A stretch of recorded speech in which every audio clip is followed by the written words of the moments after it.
Under the blistering lights of a live Senate showdown, Jasmine Crockett, the fierce voice of America's forgotten, squares off against Mitch McConnell, the 40-year titan of conservative power, as 27 million uninsured Americans watch in silence. One bill threatens to flip the soul of the nation. Is health care a right or a luxury for the privileged? McConnell defends private insurance as the cornerstone of choice, but just minutes in, Jasmine strikes back with undeniable evidence, exposing deep-rooted inequality and corporate influence. The chamber gasps, the balance shatters when truth finally speaks for 27 million uninsured. Who gets saved and who stays forgotten? Stay with us. This is a story worth every second of your time. Jasmine Crockett, a young congresswoman from Texas, was determined to reform the health care system to protect low-income families and minorities. After winning a special election with a campaign focused on health care equity, she became a rising star in the Democratic Party. "We cannot ignore the injustice in our health care system," she proclaimed, representing the voices of those left behind by a broken system. Opposing her was Mitch McConnell, the seasoned Republican leader known for defending free market policies and blocking reforms like Medicare for all. "The free market, not the government, is the answer to health care," he argued, aligning with powerful insurance companies and private health care interests. The stage was set for a heated Senate debate where McConnell and Crockett, with their starkly opposing views, would clash over the future of American health care. This wasn't just a policy discussion. It was a pivotal battle for the nation's future. But just as Jasmine's passion lit up the chamber, McConnell struck with a different kind of force. Not fire, but ice, offering not empathy, but control, wrapped in the language of choice and freedom.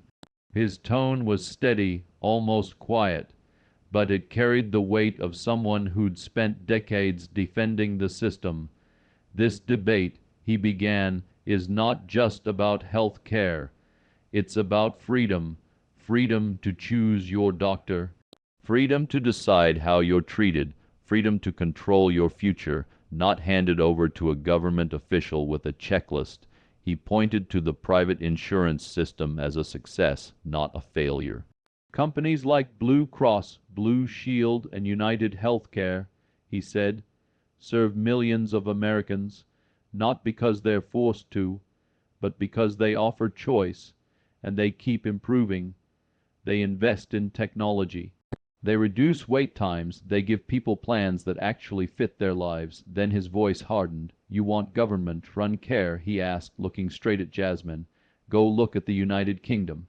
The NHS, their public system, has over 7 million people waiting for treatment, waiting, not getting care. That's what happens when government takes control. You don't get health care, you get a place in line." The chamber grew quiet. McConnell's argument wasn't emotional. It was strategic. He framed Jasmine's proposal as dangerous, even naive. "This system may not be perfect," he said, "but it works. People get to choose. They're not trapped. What Jasmine is proposing takes that choice away." He ended with one final jab. "Big government never gives freedom. It only takes it away, one promise at a time." And just when it seemed McConnell had finished his strike, he reloaded with cold precision. Not merely defending the system's freedom, but now presenting its corporate machinery as the very engine of human progress. His voice didn't rise, it cut, steady, pointed, deliberate. "What makes American health care strong isn't control," he began. "It's competition." He leaned forward slightly, folding his hands like a man confident in the weight of numbers, not sentiment. "Private insurers aren't just delivering care. They're innovating. They're in a race to be faster, smarter, better, and in that race, the American people are the winners." He cited findings from the Health Policy Research Institute, listing advancements: AI-based diagnostics, 247, telemedicine, dynamic coverage plans tailored by region and age group. All, he said, made possible not by government planning, but by market pressure. Blue Cross Aetna United, they're not waiting on Washington to act. They're building the future because competition forces them to, he said, his gaze locked, unblinking, and when companies are forced to compete for your business, they listen, they change, they evolve. Then came the pivot, precise and brutal. Now imagine replacing all that with a government plan, he continued. One set of rules, one provider, no pressure to improve, no consequences for delay, and no options when they get it wrong. He paused, letting silence draw attention like a wire pulled taut. That's not just inefficient, he said. That's dangerous. His tone never cracked because for McConnell, this wasn't a matter of empathy. It was a war of systems, and in that war, he was betting everything on the cold engine of the free market. Not because it was compassionate, but because it was relentless. But before McConnell could crown the free market as the savior of American health, Jasmine rose, not with a retort, but with a reckoning. Her eyes didn't blink, her voice didn't tremble. It carried the weight of thousands who had been silenced by a system that priced their lives by the decimal. Let me be absolutely clear, she began, her tone low, but rising like a storm behind glass. Health care is not a commodity to be bargained for. It is a basic human right. She didn't pace. She planted herself like a pillar. You do not ask someone if they can afford to live, she said, gaze locked on McConnell. You do not make survival a business transaction. Her hand slid across the podium, revealing a battered pocket constitution. Life, liberty, equal protection under the law, she quoted, voice sharpening. How can you promise Americans the right to life and then tell them access to the care that keeps them alive is optional? She leaned forward now, her voice pressing into the bones of the room. We don't have a health care system. We have a profit machine that feeds on the sick and punishes the poor, and we dare to call that freedom. Her words were not loud, but they were seismic. Freedom, she continued, is not the right to choose between overpriced plans.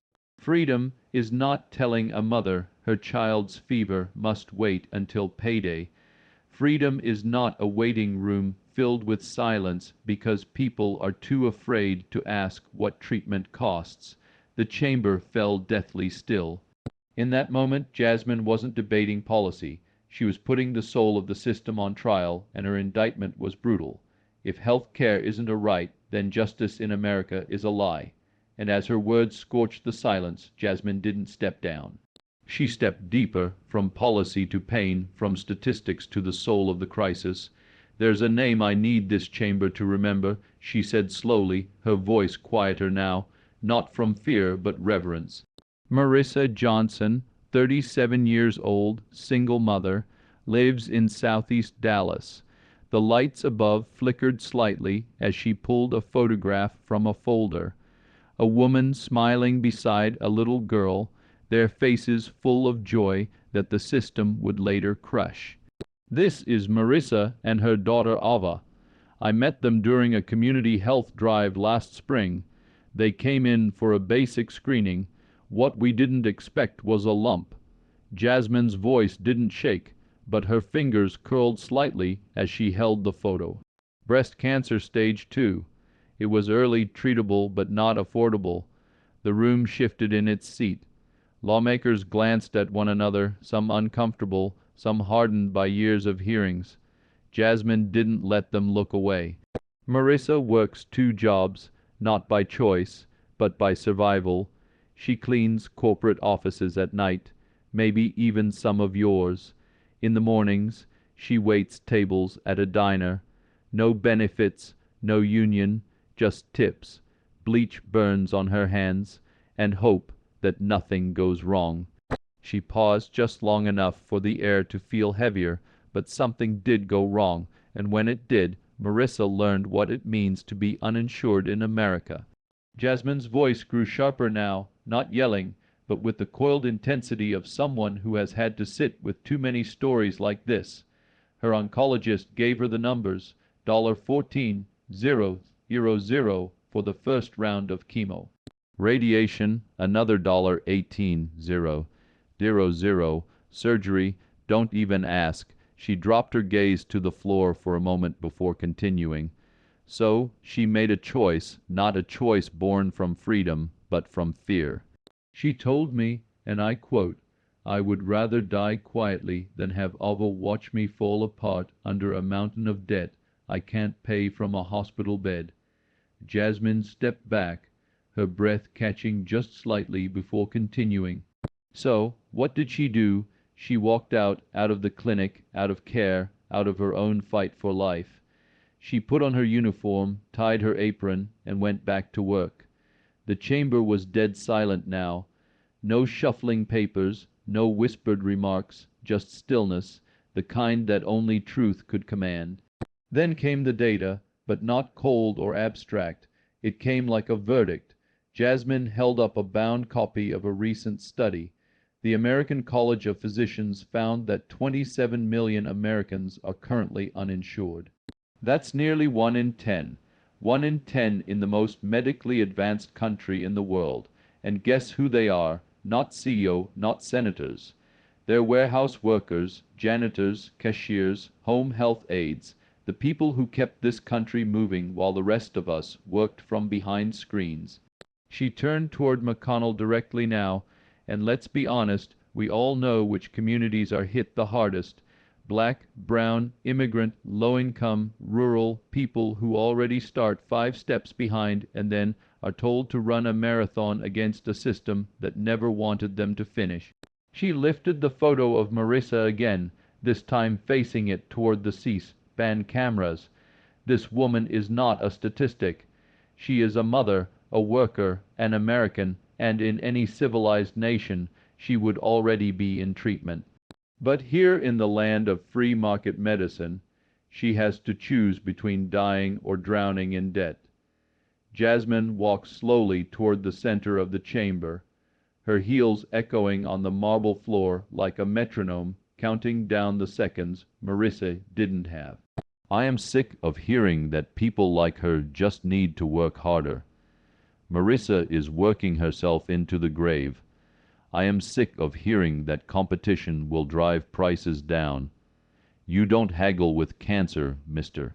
Dr. McConnell, you don't shop around for stage 2. Her voice grew firmer with every line. I'm told that government care is inefficient. But what do you call a system where the only treatment a mother can afford is prayer? Where survival depends not on diagnosis, but on your zip code, your income, or whether your employer offers a plan. She turned once more to the Senate floor, a room filled with polished suits, sponsored agendas, and long-held power. "You can talk to me about freedom," she said, eyes blazing, "but if freedom means standing by while women like Marissa are sentenced to death by invoice, then your definition of freedom is broken, and I refuse to accept it." She returned to her seat slowly, the photo of Marissa still in her hand, never folding it away, because this moment wasn't a debate. It was a requiem for every life made disposable by a system that dares to call itself civilized, and every silence that allowed it to stay that way. And as the last echo of Marissa's story dissolved into silence, Jasmine did not pause. She did not soften, because what she was about to reveal wasn't just a flaw. It was the foundation. "This isn't about one mother in Texas," she began, her voice now lower, deliberate, not for lack of passion, but for the gravity of what came next. "It's about a design, a structure, a system that rewards wealth, punishes poverty, and leaves millions of people who look like me, who grew up like me, to suffer in silence." She raised a thick spiral-bound report and held it like a prosecutor presenting the key piece of evidence. "This is not opinion, it's not anecdote, it's the CDC own findings, and they should chill every single one of us to the bone." She flipped the first page with a snap. "If you're poor in America, you're more likely to get sick and less likely to be treated." That's not hyperbole, that's math. Her eyes scanned the room. Senators in expensive suits, some staring down, some frozen in discomfort. You're more likely to develop diabetes, high blood pressure, asthma, heart disease, and you're more likely to die from them. Why? Because the system is built to serve those who can pay and ignore the rest. She walks slowly along the chamber floor, her words cutting through the air like a scalpel. The average uninsured person delays care until it's too late. And if you're black, if you're Latino, if you live in a poor zip code, that delay is longer. The outcomes are worse, and the suffering, it's invisible in rooms like this. Her voice sharpened. This isn't negligence. This is discrimination made legal through policy and invisible through indifference. She pointed directly to the printed line in the report. Black Americans are 40% more likely to suffer from hypertension, 60% more likely to die from stroke. Latino children less likely to receive basic checkups. Native populations, hospitals hundreds of miles away, if they even exist. She slammed the report on the desk. So, no, this system does not treat everyone equally. It protects the privileged and leaves the rest to bleed out slowly. She leaned forward now, her eyes locked on the front bench. You think someone working 2 jobs has the time or money for preventive care. You think a family on food stamps can afford a specialist for their child's seizures. You think a woman in rural Mississippi whose nearest Obgyn clinic just closed has choices. Her voice cracked slightly, not from weakness but rage. This is not a health care system. It's a caste system, and we built it. She let that line settle like a stone dropped in water. Then she continued, quiet but no less forceful. And you know what's worse than the inequality, she said. It's that we normalize it. We teach people to accept it. We shame them for not having insurance, for showing up to the ER too late, for dying in debt. She turned to the gallery, her voice echoing, we bury them twice. Once in the ground and once beneath the myth that it was their fault. Her closing words were not shouted. They were etched into the air like a final oath. Health care in America is not about wellness. It's about worth, and if you're poor, if you're black, if you're rural, this system will measure your value in dollars and leave you behind when the math doesn't add up. She stepped back, her face a mirror of controlled fury and unbearable truth. This isn't freedom, this is injustice, financed, legalized, and televised, and still no one in that chamber moved, because Jasmine hadn't just spoken, she had exposed, and as Jasmine's words carved through the chamber like truth wrapped in thunder, Mitch McConnell did not flinch. He simply adjusted his glasses, lifted a government report like a shield, and spoke with the calm of a man who'd spent decades mastering the art of stone. Faced resistance. While the Congresswoman pleads with emotion, he began, voice low but resonant. This body has a duty not just to feel, but to calculate. He tapped the thick Congressional Budget Office document before him, its blue seal gleaming under the chamber lights. Because for every noble intention there is a cold cost, and this, he said, holding the report higher, is the price of unchecked idealism. He flipped to the bookmarked page as if it were a final exhibit in a courtroom trial. Expanding federal health care coverage as proposed would increase public spending by $860 billion over the next 10 years. That's not conjecture. That's not political spin. That's the CBO own projection. His gaze scanned the room, not with fire, but with frost. You want to talk about justice, he continued. Tell that to the American worker whose taxes will skyrocket to cover this. Tell it to the small business owner who's already drowning in payroll obligations.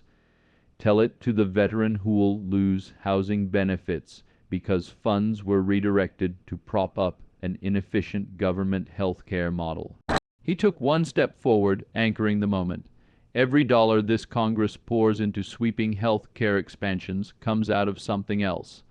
Public schools, clean water, national security. Dreams don't pay bills, and compassion, untethered from fiscal discipline, collapses into chaos. There was no shouting in his voice, only the cold mechanics of strategy. We've seen what happens when governments overreach. Look to nations where waiting lists stretch into years, where care is rationed, where medical staff flee under the weight of bureaucracy. He nodded toward the silent CSB cameras. That's not compassion. That's collapse dressed as care. He paused, letting the chamber sit in silence, not the reverent kind Jasmine commanded, but the tense stillness of political chess, then softer with a faint edge of warning. Let me be clear. We are not choosing between care and cruelty. We are choosing between reality and ruin, and I, for one, will not vote to mortgage the soul of this nation on the back of promises we can't afford to keep. And with that, McConnell stepped back, not as a man shaken, but as one who believed that the cold arithmetic of the ledger sheet would, in the end, outlast the fire of the microphone. And as the murmurs from his last argument began to fade, McConnell's tone darkened, not louder, but colder, like a final card drawn in a rigged game. He wasn't just attacking Jasmine's proposal now. He was going after the very programs she defended as lifelines. Let's not pretend. McConnell began the weight of 3 decades in the Senate, sharpening every syllable. Medicaid was supposed to be the safety net, the solution, the moral insurance policy for the most vulnerable in America. And yet he held up a set of state-by-state graphs, red circles tightening around key failure points. After decades and hundreds of billions of dollars, what do we really have to show for it? He didn't wait for an answer. In states that have embraced Medicaid expansion, especially those governed by my colleagues across the aisle, we still see millions of working-class Americans without reliable care. In New York, in Illinois, in California, the numbers are flatlining. Not because the people don't want help, but because the help is a bureaucratic labyrinth. Delays, denials, clinics without doctors, hospitals closing in rural zip codes while budgets balloon in the capital.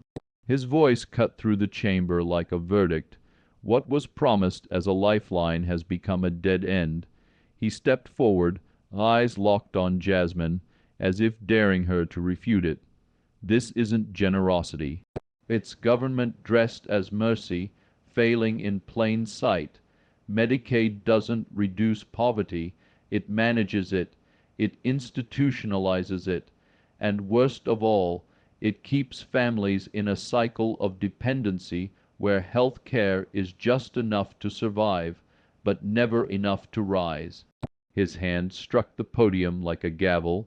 That's not progress, that's entrament, then quieter, more ominous. And now you want to scale this model up to nationalize the inefficiency, to universalize the dysfunction. A pause. I say no. I say we don't build the future on the bones of systems already collapsing. And for a moment, the silence that followed wasn't just political. It was moral, tense, as if the weight of 2 Americas, one buried in forms and wait lists, the other defended by spreadsheets, had just been laid bare before the world. But Jasmine Crockett didn't flinch. As McConnell's cold logic tried to cast public programs as failures and compassion as fiscal recklessness, she stepped forward with something far more dangerous than data, conviction sharpened by truth. "Let me ask this chamber," she began, voice steady but rising. "When did we decide that justice must always come with a receipt, that dignity belongs only to those who can afford it?" Her words echoed through the chamber with an urgency that felt less like a speech and more like a siren. Healthcare isn't a privilege, it isn't a product, it isn't something you win if your employer plays nice or your premiums don't double. It is a right, a human right, and we have let that truth rot beneath paperwork, premiums, and political cowardice. She held up a printed map of the United States, the colors darkening in the areas with the highest medical bankruptcy rates. "This isn't some foreign theory," she continued. This is America today, where a single emergency room visit can cost more than a year's rent, and a cancer diagnosis can turn a working-class family into the homeless. Her eyes narrowed, targeting the myth McConnell had carefully built. You talk about freedom, Senator, but what freedom does a mother have when she has to choose between chemo and child care? What freedom does a father have when his insulin costs more than his mortgage? She moved closer to the podium, lowering her voice like a blade sliding into its sheath. Controlled, precise. The truth is, this so-called free market isn't free at all. It's a trap. A system designed not to serve, but to sift, to sort the worthy from the expendable, the insured from the invisible. She held up her next weapon, a color-coded chart comparing health care spending and outcomes across nations. And while we bankrupt our people in the name of choice, countries like Norway, Sweden, and Finland have proven that universal care is not only possible, it's sustainable, equitable, and profoundly effective. Her hand trembled slightly, not with fear, but with the pressure of every name she carried. In Sweden, administrative costs for health care are less than 3%.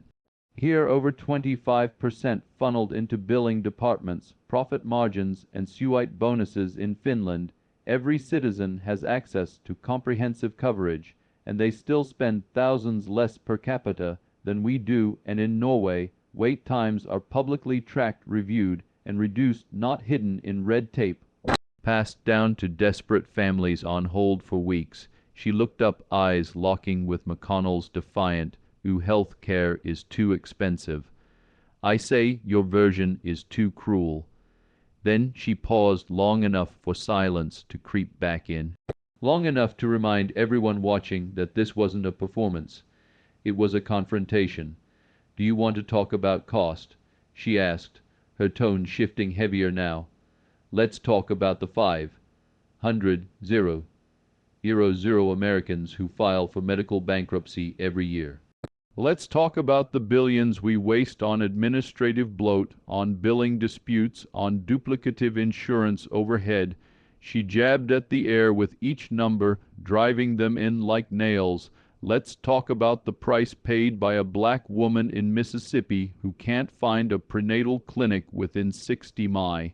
Or a child in rural Texas whose ear infection becomes meningitis because Medicaid expansion was blocked." Her breath caught for a beat, not from nerves, but from memory. "I've sat with mothers who buried their children because $1.40 co-a was the difference between early detection and too late.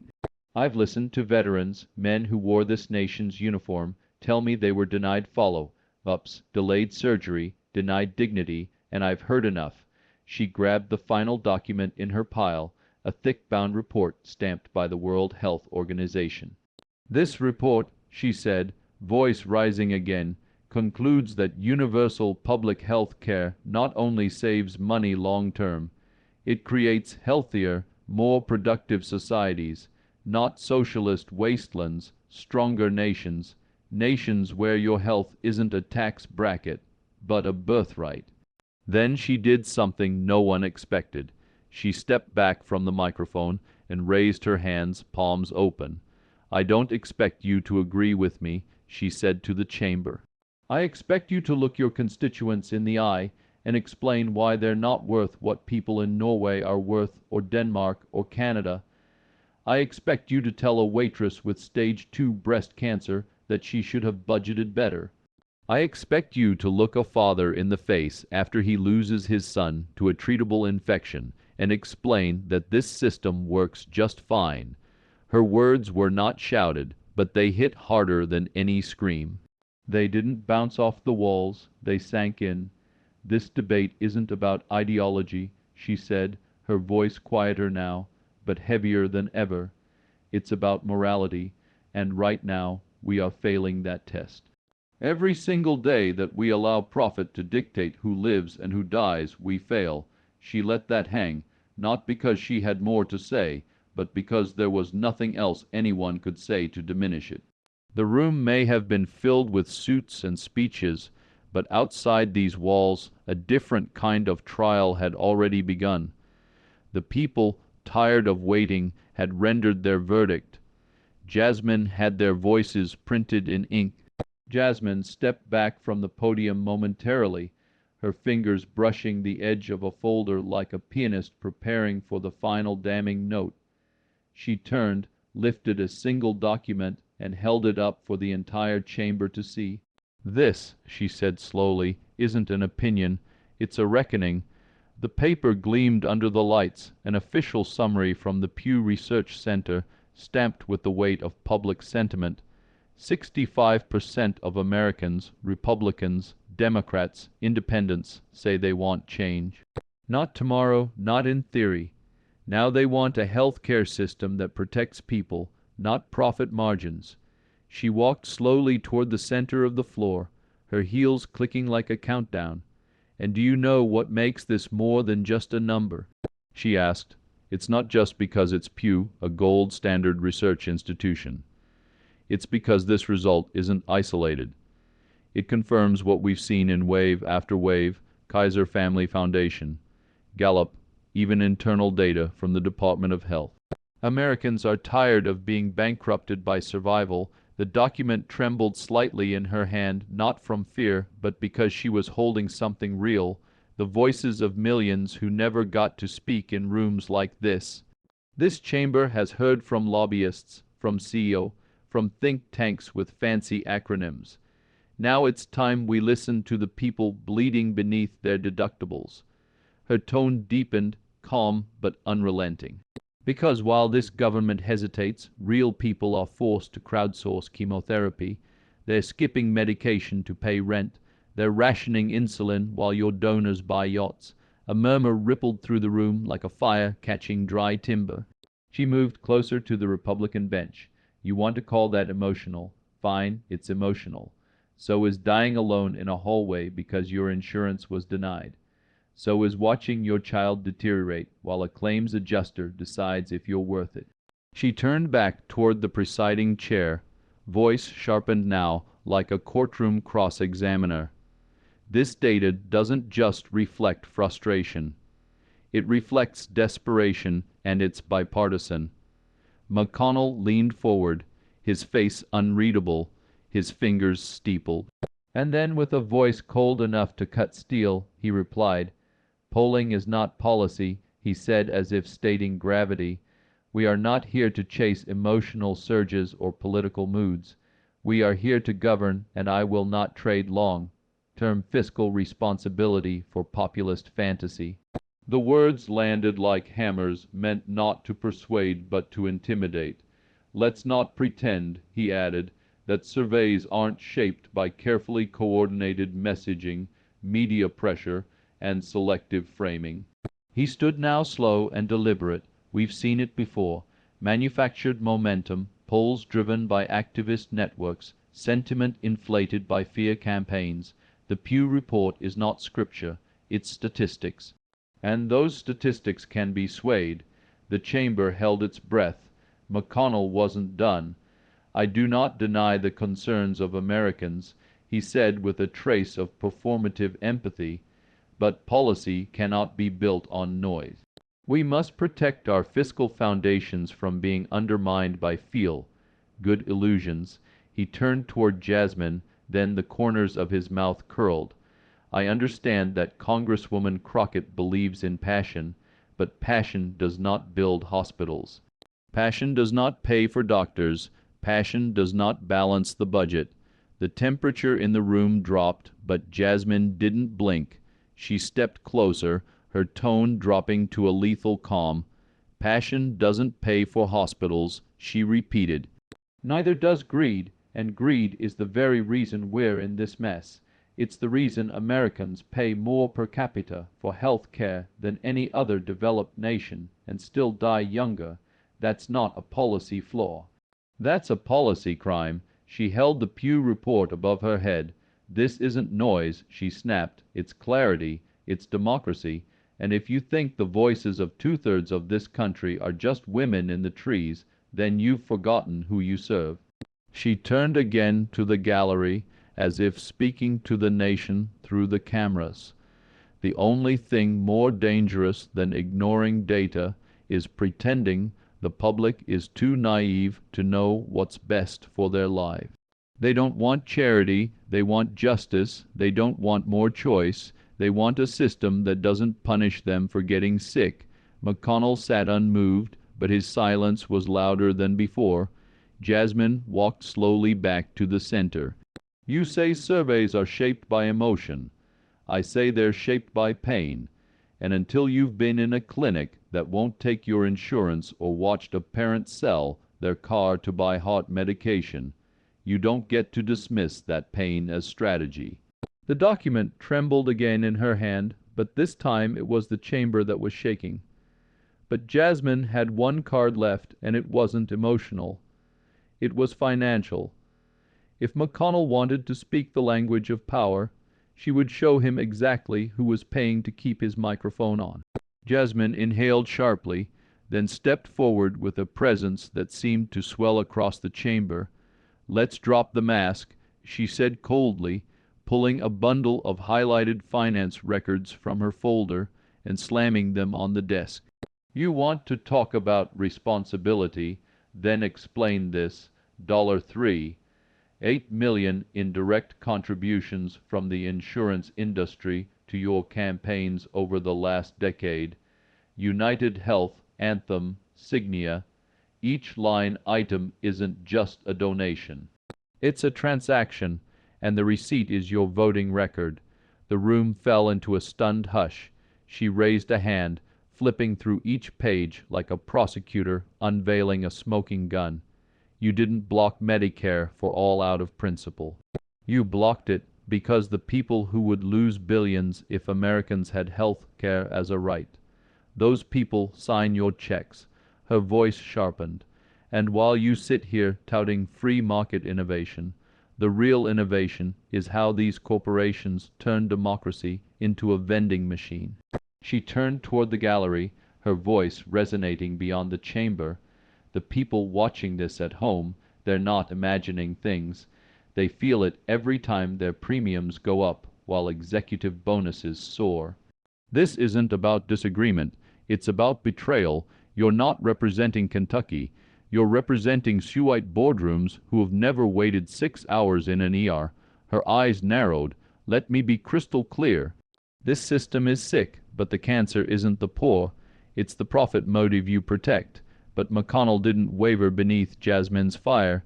He had weathered bigger storms, and now he would strike back with the polished conviction of a man who believed capitalism wasn't the problem, but the cure.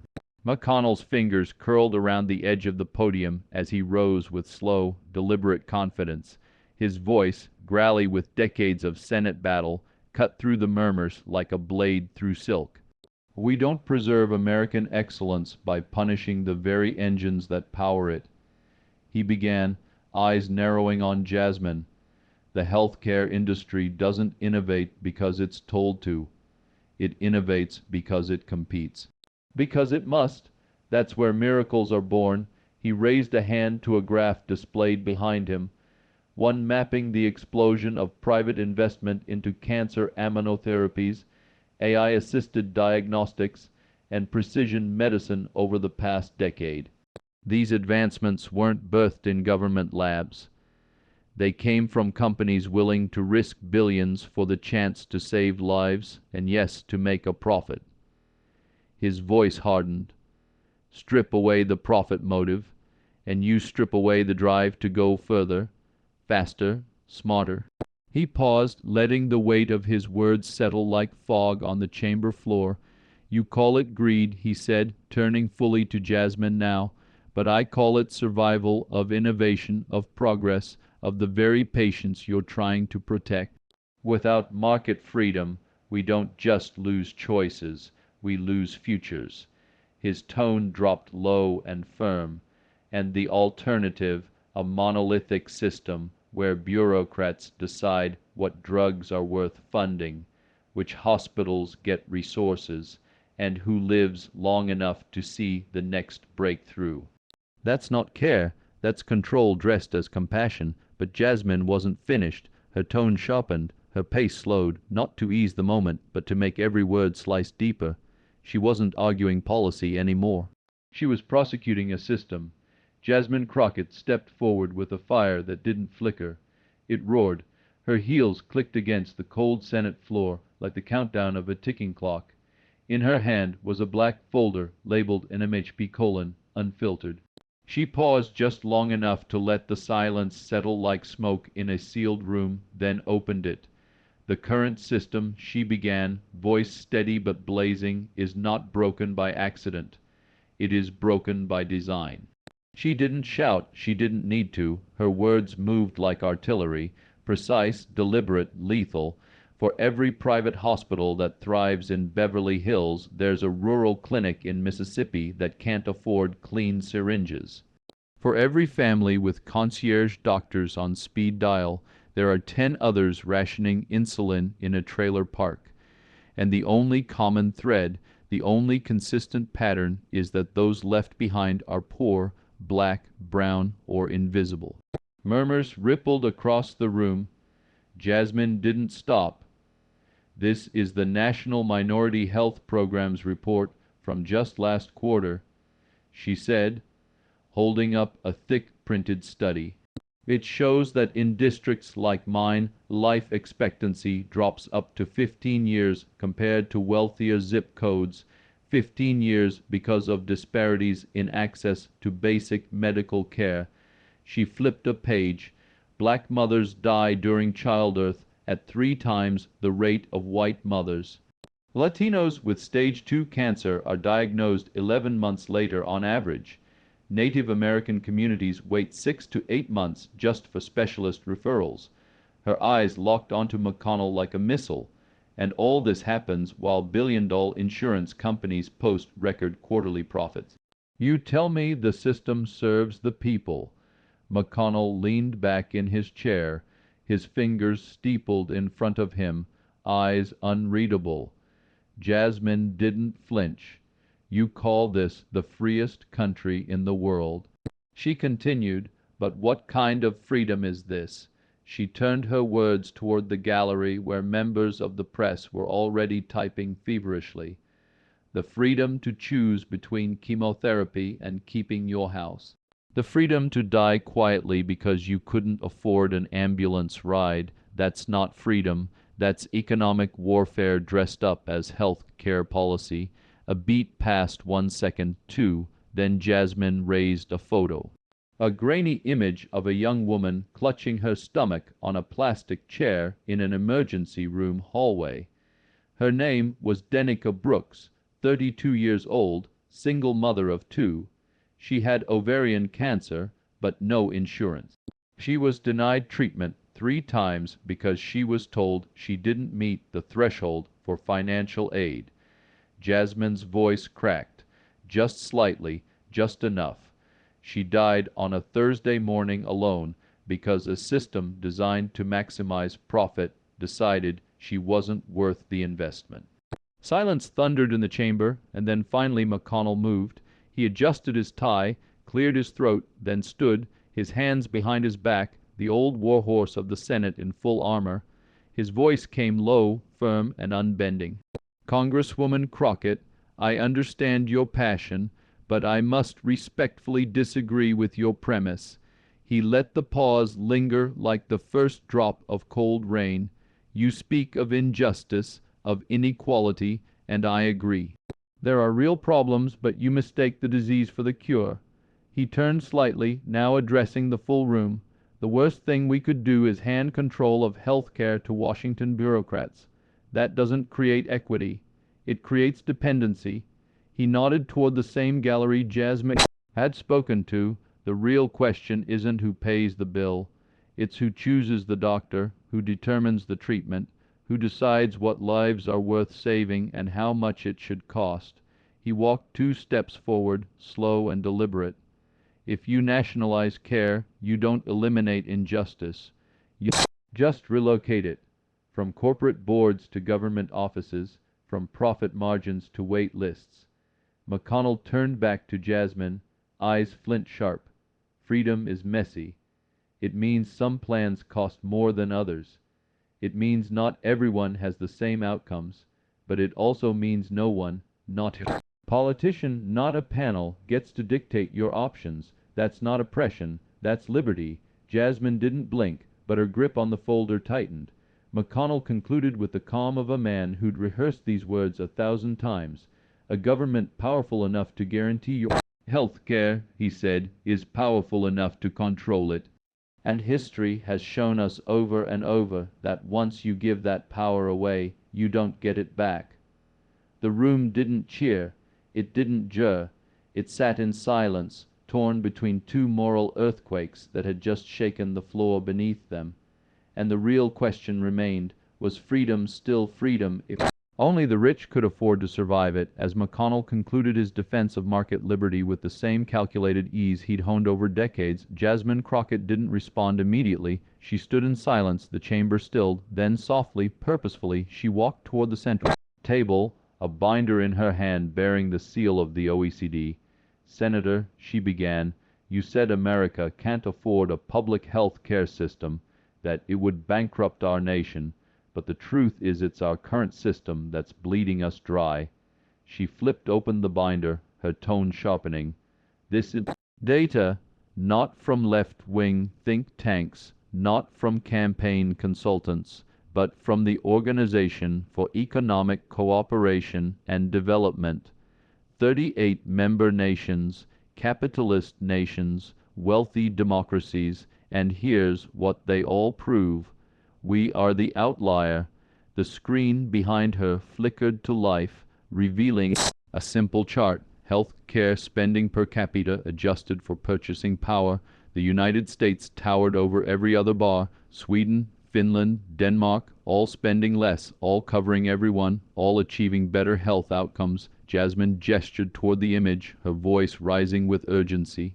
"We pay more, we die younger, we go bankrupt faster, and for what? So insurance CEO can pocket $20 million salaries while a working mother in Mississippi skips her insulin." She paused just long enough for the weight of her words to settle. The silence was thick. Her next line cut through it like a blade. "You call that freedom, Senator?" McConnell stirred but said nothing. Jasmine took another step forward, her heels clicking like gavel strikes. "Let's talk about Finland, a country that guarantees cancer treatment, dental care, maternal care, all free at point of service, and yet they spend 40% less per person than we do. That's not socialism, that's efficiency, that's morality backed by math." Her finger jabbed toward the next slide. "Comparative infant mortality rates. The U.S. ranked below every other industrialized nation. And Sweden," she continued almost breathless, "now universal prenatal care, no bills for childbirth, no 3-page itemized invoices for holding your newborn skin, just care, just dignity, just humanity." She locked eyes with McConnell. "Meanwhile, in your home state of Kentucky, rural hospitals are closing. Black mothers are 3 times more likely to die in childbirth, and 41% of adults report delaying medical care due to cost." McConnell cleared his throat, shifting in his chair, but Jasmine was unrelenting. "Let's strip away the politics. Let's talk about what this system does to real people. I have constituents who choose between chemotherapy and groceries, who show up to my town halls with bags of unpaid ER bills, who work 2 jobs and still get denied coverage because their deductible is more than their rent." She opened another document. "OECD reports confirm it. Countries with public health care don't just save money, they build trust. Citizens seek care earlier, which means less hospitalization, fewer complications, longer lives. That's the ripple effect of compassion codified into law." Her tone dropped lower, more intimate, almost a whisper through the microphone. "And I want to ask you, Senator McConnell, if Finland can afford to treat its citizens with dignity, why can't we?" A few members in the back shifted, some avoiding her gaze. Jasmine turned to the public gallery. "This isn't academic. This is life and death. This is a father in Detroit who died of sepsis because he didn't have $200 for antibiotics. This is a Waitress in Phoenix who broke her wrist and didn't go to the ER until it turned black. This is America in 2025 where your zip code and bank account decide whether you live or die. Then she returned to McConnell. I respect your experience, I respect your service, but I will not respect a defense of a system that profits from human suffering. You say the market fosters innovation. I say it rations mercy. You say government care is inefficient.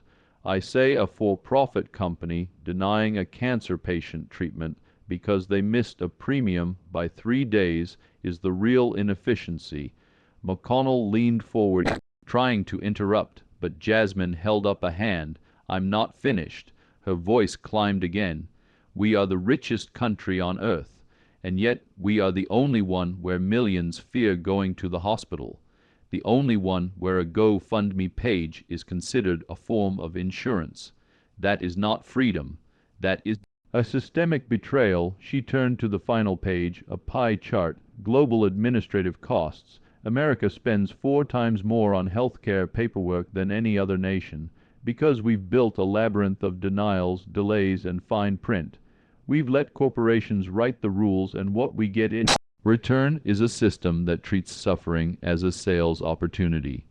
Finally, she closed the binder, the clap of its cover echoing off the marble walls. I am not asking for utopia. I am asking for basic decency. I am asking that we stop being the country where getting sick is a financial catastrophe. I am asking that we listen to the data, to the world, and to the people screaming from the margins. Then, soft but firm, she concluded, and I am asking you, Senator McConnell, to look those people in the eye and explain why they are unworthy of what Swedes and Finns and Germans already have, because I refuse to. As Jasmine's voice faded and the gavel fell, the silence in the Senate chamber wasn't peace. It was pressure, pressure that spread outward, leaking into headlines, hashtags, union halls, newsroom floors, and kitchen tables across America. The Senate floor was quiet, but the country was anything but. Within minutes of the debate's end, clips of Jasmine's dismantling of McConnell's arguments were everywhere, looped on news broadcasts, stitched into TikToks, and shared with fiery captions on Twitter. She spoke for us. Finally, someone stood up to power. Healthcare is a right, not privilege. Hashtags like Trushian Crockett clapback and Medicare is justice trended within the hour, surging with the kind of urgency that couldn't be faked. But for every voice cheering, another called it reckless. Right-wing commentators labeled her a radical, a socialist disguised in pearls. Fox News ran a segment titled "The Real Danger in Government Healthcare, Jasmine Crockett's Fantasy World," yet even there, a few conservative-leaning independents admitted they were shaken, not by her politics, but by her facts, because while McConnell quoted deficits, Jasmine named the dead inside the Capitol. Reactions weren't just whispered, they were weaponized. Senators moved in tight huddles. Some eyed her wearily like she detonated a bomb in a room they thought was soundproof. Others, particularly newer progressive Democrats, walked over and gripped her shoulder with respect that couldn't be taught. Senator Chris Murphy reportedly leaned in and whispered, "You didn't argue policy. You gave people a reason to care." Outside, the reaction was even louder. The American Federation of Teachers released a statement within 2 hours. "We stand with Representative Crockett. Healthcare injustice is education injustice." The SAU followed suit, blasting an open letter signed by over 500 labor leaders. "When our members have to choose between chemotherapy and groceries, the system has failed. Crockett is right to fight, but it wasn't just unions and progressives. Civil rights leaders mobilized." The NAACP tweeted, "We've heard this speech before, but this time it wasn't from a preacher in a church. It was from a congresswoman in the halls of power." The pressure on McConnell intensified in Louisville. A protest formed outside his district office, signs reading, "How many more need to die?" and "Mitch profits, we bleed." A group of nurses from Owensboro publicly canned their long-standing Republican support, holding up their pay stubs and ER bills as silent protest. One wore a pin that simply read, "Crockett was right." Then came the numbers. Pew Research Center released a flash poll just 48 hours after the broadcast. 58% of Americans sided with Crockett's call for health care reform. More strikingly, 72% of people under 40 and 61% of independents expressed support for a public health option modeled on systems in Scandinavia. These weren't fringe left numbers. These were mainstream middle votes shifting. McConnell's office tried to deflect. They issued a brief, icy statement. Senator McConnell will continue defending American families from bloated government programs, but it rang hollow in a week where millions had seen their own family members reflected in Jasmine's words. Meanwhile, Jasmine refused to retreat. She returned to Texas and held a rally in Houston's 3rd Ward. Over 3,000 people came: teachers, bus drivers, cancer survivors, immigrants, teenagers. There were no corporate sponsors, no confetti cannons, just people. And when she took the stage, her voice cracked, not from nerves, but from the weight of knowing her words had landed. "You showed me," she told them, "that truth travels faster than spin, that decency can trend, that if one voice is brave enough, a million more will answer." That voice wasn't just echoing in liberal cities. In Des Moines, a retired farmer named Gerald H. Haskins wrote an op-ed in his local paper. "I've voted Republican for 40 years, but I saw my daughter go bankrupt after an appendectomy. If what she said is socialism, maybe socialism's overdue." Back on Capitol Hill, shifts were subtle but seismic. A moderate Democrat from Ohio, who'd previously stayed silent on Medicare for all announced he'd co-sponsored Jasmine's upcoming bill on public health care expansion. A Republican staffer was overheard saying McConnell underestimated her, and now we've got a movement on our hands. But the backlash wasn't over. Political attack ads started rolling in. One Super PC aired a commercial showing empty hospitals and doomsday music warning: "If Jasmine Crockett wins, government will own your doctor." The ad failed miserably. It was mocked mercilessly on TikTok, dubbed over with clown music, and ended up boosting Jasmine's fundraising by $600,000 in a single weekend. And behind the scenes, Jasmine's office phone didn't stop ringing. Veterans with stories of denied care, mothers with boxes of unpaid medical bills. A school nurse from Arkansas wrote, "I played your speech over the intercom.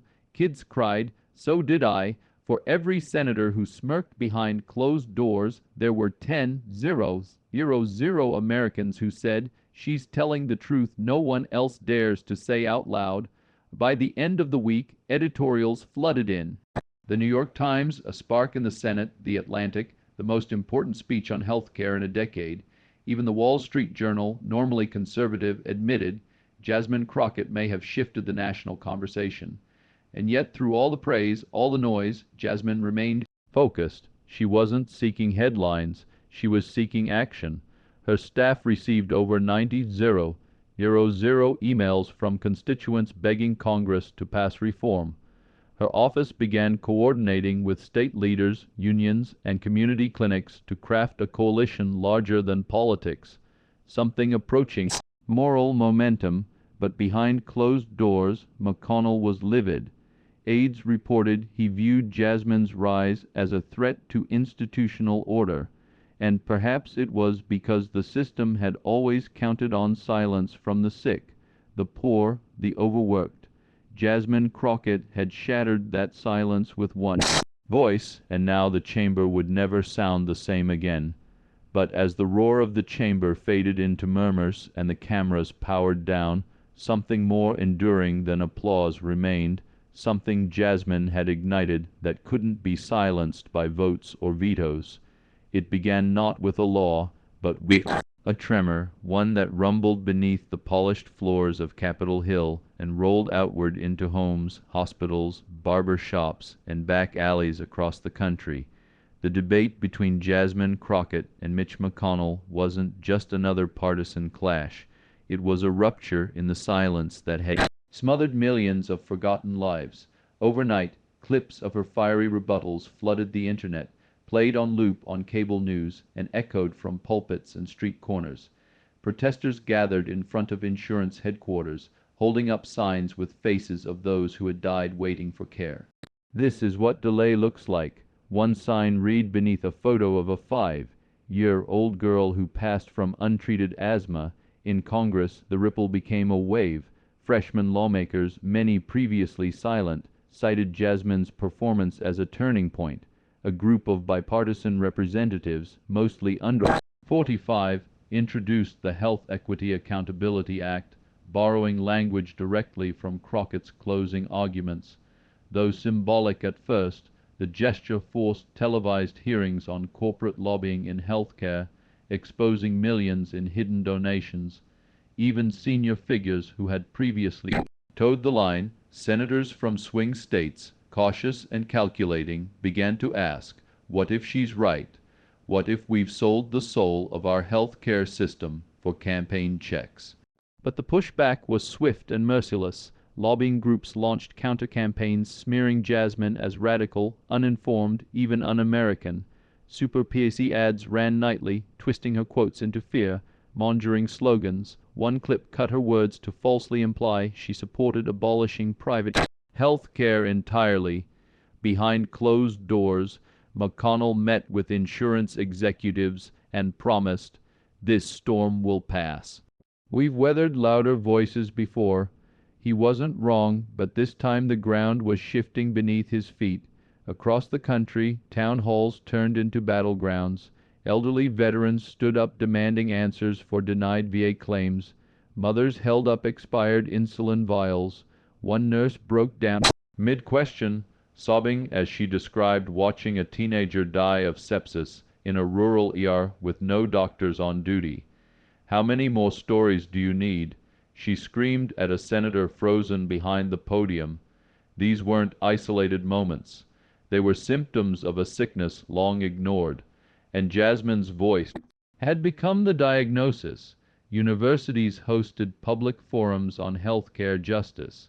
Law schools dissected the constitutional arguments she'd made about the right to life and equitable protection. Medical students wore T-shirts with her, quote, "Health isn't a privilege, it's a promise."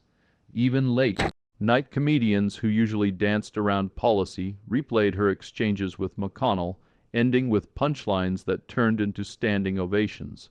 Something raw and righteous had been unleashed, and it wasn't going back into a press release. And yet inside the marble columns of the Capitol, change moved like molasses. The Senate stalled reform bills in committee. Key amendments were stripped. A watered-down version of the accountability bill passed the House, only to die in the Senate 51-49. Jasmine watched from the floor as her colleagues negotiated away pieces of what she called people's dignity in backroom deals. Still she stood, still she spoke, still she fought. On the anniversary of the debate, she returned to that same chamber, no longer just the firebrand from Texas, but the symbol of a movement. She read aloud new names, those lost in the years since. Preventable conditions, bureaucratic delays, unaffordable prescriptions. The gallery was packed, not with donors or dignitaries, but families, survivors, nurses, people in wheelchairs. When she finished, no one clapped. They rose, silent, united. Jasmine turned to the camera, her voice, steady and sharp, cut through the silence. "This debate may have started with policy, but it ends with people. If the system can't be moved by their pain, then maybe it should be replaced by their power." And with that, the conversation around health care in America was no longer confined to budget lines and partisan sound bites. It became a moral reckoning, a call that reached the soul of a nation. Mitch McConnell may have had the votes, but Jasmine Crockett had something more dangerous. She had the momentum of millions, and that in Washington is how history begins.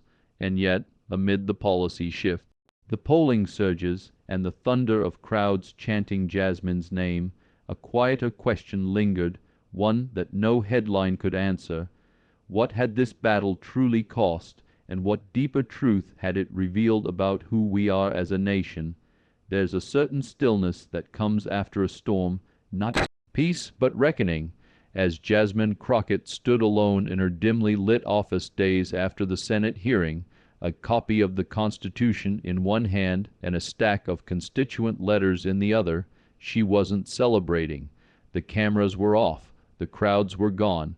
All that remained were the names. Names of people who had written to her after the debate. A single mother in Arkansas whose child died from untreated diabetes. A retired coal miner in West Virginia denied lung treatment due to a technicality. A teenage girl who had to crowdfund her mother's chemotherapy. You said what I couldn't. One letter read, "Thank you for making us visible."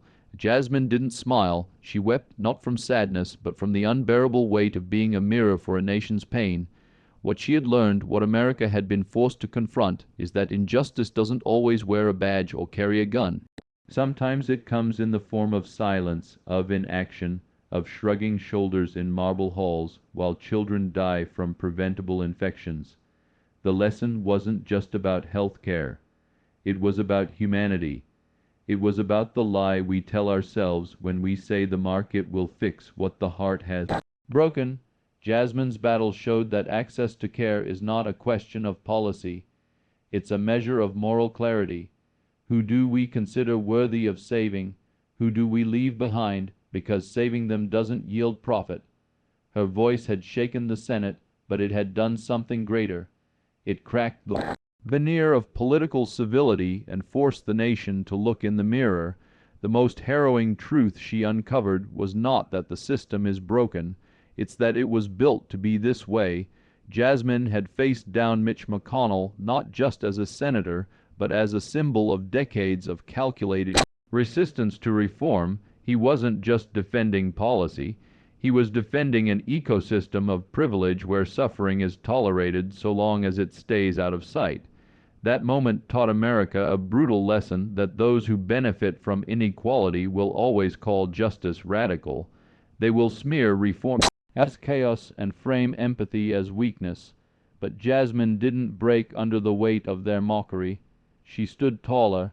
Justice, she had shouted into the chamber, isn't disruptive. Injustice is. That sentence would be printed in textbooks, quoted in courtrooms, and whispered by parents to their children during hospital vigils. The human lesson extended beyond politics. It was about storytelling, who gets to tell it and who gets erased. Jasmine gave voice to those who had been rendered invisible, not because they were few, but because they were inconvenient. People who work 2 jobs and still can't afford insulin. Veterans who fought for the flag but can't afford dental care. Mothers who choose between groceries and an inhaler. By dragging these stories into the national spotlight, Jasmine rewrote the rules of engagement. No longer could lawmakers hide behind abstract numbers. Human toll was laid bare. For every talking point McConnell deployed, Jasmine countered with a name, a face, a story. And suddenly policy had a pulse, and what of hope? That was the final and most fragile lesson. Hope is not handed down from podiums or drafted into legislation. It is wrestled from silence by those brave enough to speak. Jasmine had hoped, yes, but she also dared to name the rot, dared to risk her career, dared to become the vessel for a country's collective ache. Her fight taught America that courage doesn't come from always knowing the outcome. It comes from acting. Anyway, from standing in the fire when it would be easier to disappear. "If I lose my seat for this," she once told a reporter, "at least I'll lose it fighting for people who never had one at the table." What lingered after the hearing, what echoed in the halls of Congress and in kitchen tables across the country was not a policy victory. It was a soul-deep reminder that systems are built by people and people can unbuild them too. Jasmine's crusade revealed that we're not powerless, we're just told we are. That belief, perhaps more than any voter law, is what keeps injustice alive. But now millions no longer believed it. not after Jasmine. She had cracked the illusion, and so the nation entered a new chapter, not fixed, not perfect, but awake. Lawmakers started drafting bold legislation with language that once would have been considered electoral suicide. Teachers added Jasmine's testimony to civics' curriculums. Hospitals in blue and red states alike began piloting nonprofit care programs. The winds hadn't shifted overnight, but they had shifted, and every breeze carried Jasmine's voice like a lighthouse in the storm. That was her legacy, not just the sound and fury of a Senate showdown, but the human lesson carved into the conscience of a country. Thank you for watching until this moment and for standing with us on this journey for justice. Your support means everything. Like, subscribe, and turn on notifications so you never miss what's next. And we'd love to hear your thoughts. Leave a comment below and let us know what moved you most in this story.